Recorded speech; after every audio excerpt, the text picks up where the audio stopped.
Α?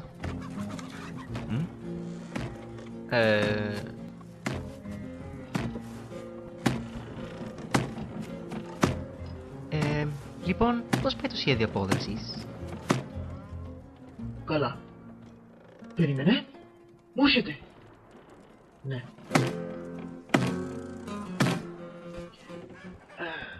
Λοιπόν, άκου το σχέδιό μου.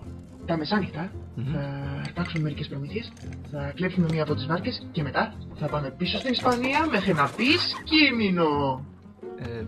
Πίσω στην Ισπανία, Ναι. Τέλεια, λαμπρά. Ναι. Και αυτό είναι το σχέδιό σου? Πάνω κάτω. Λοιπόν, μ' αρέσει. Πώς θα βγούμε έξω?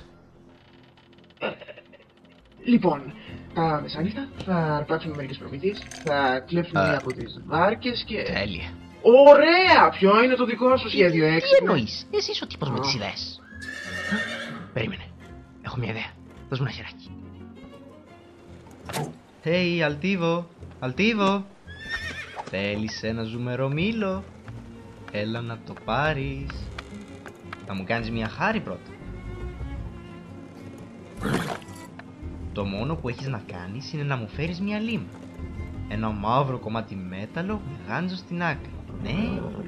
Μιγγέλ, μιλάς σε ένα άλογο. Αυτό είναι, Αλτίβο. Φέρε το γάντζο. Ναι. Βρες το γάντζο. Δεν καταλαβαίνει τι θα πει γάντζος. Είναι ένα ηλίθιο...